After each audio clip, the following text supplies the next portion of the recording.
THV 11 is your election central, and in Little Rock, a pair of school board seats are up for a vote on March 3rd. And new tonight, THV 11's Tanya Motorzycki focuses on Zone 4. It's an area that straddles I-430 with neighborhoods in Midtown and West Little Rock. And in part 1, we hear from a candidate hoping to bring a new voice to the board. This election marks a turning point for the Little Rock School District.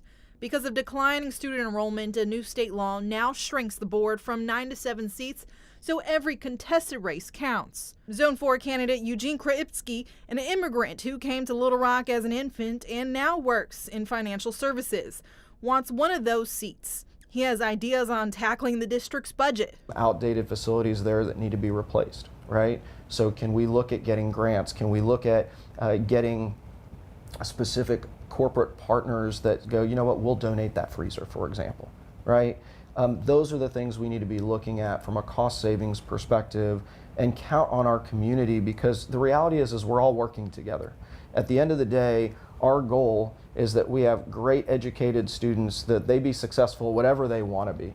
And if they decide to come back to Arkansas and they decide to come back to Little Rock like I did, that they are going to be part of this community for generations to come. He suggests utilizing the empty schools to help tackle debt and be on standby if the district population bounces back. And looking at a Little Rock School District owned charter, not the typical charter, but to where kids can self-pace from an academic perspective, and then looking at adult learning in those. So that they're looking at other options, because you're dead right, is that right now we've seen the population drop by several thousand over the last just few years. So if we can turn that tide, and we can all of a sudden start going from 18, 19,000 to 20 and then 21 and 22, we are going to need those buildings long term. Krupitsky also wants to market the district, something he says Little Rock has never really done. So I think we need to, on a quarterly basis, for example, have short 30-second to minute videos about all the great things happening at each individualized school.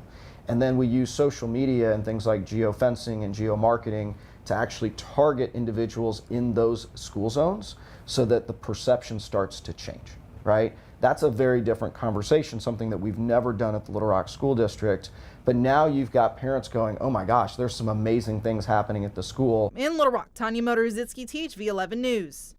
Tanya, thank you. And coming up new at 6 with Brooke Buckner, we hear from incumbent Tony Rose and his plans to keep serving on the board. Early voting in the race starts on February 16th.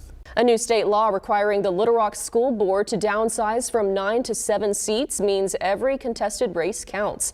At 5, you met Zone 4 challenger Eugene Krupitsky. New at 6, incumbent Tony Rose tells THV 11's Tanya Motorzycki why he should keep his seat representing families in Midtown and West Little Rock.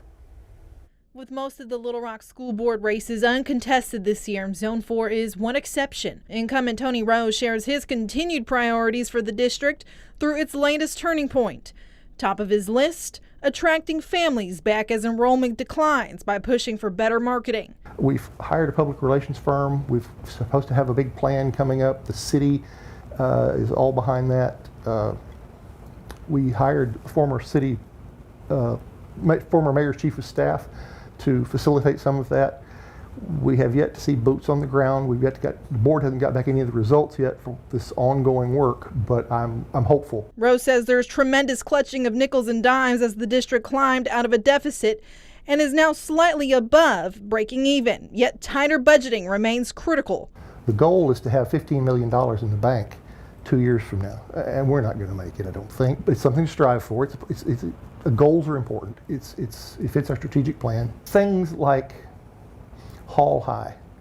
We have asked the state, and they're supposed to be approving it, to let us operate Hall as a conversion charter, which is a charter school run by the district rather than run by a private company or a public company. If we do that, then let's make some changes in the way we staff Hall and the way we deliver content to the kids. If we can't do that, if they deny us that permission, Hall will be in trouble.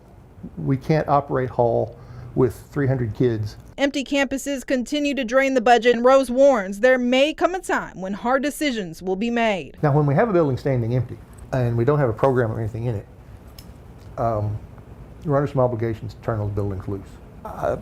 Someone used to say, when I was on the board before. We're not in the real estate business, but we are. We've got a tremendous amount of real estate, some of which is free, available. If reelected, Rose will push for an emphasis on math. I'm very keen to start an immersive mathematics program for kids in the 8th grade, start requiring every kid to take Algebra 1 in the 8th grade, and then proceed on with requiring multiple math classes when they finish high school. That way, every kid is ready for college. In Little Rock, Tanya Motorzycki, THV11 News. Thanks, Tanya. The full interview is on THV11.com. Early voting is in less than a month on February 16th.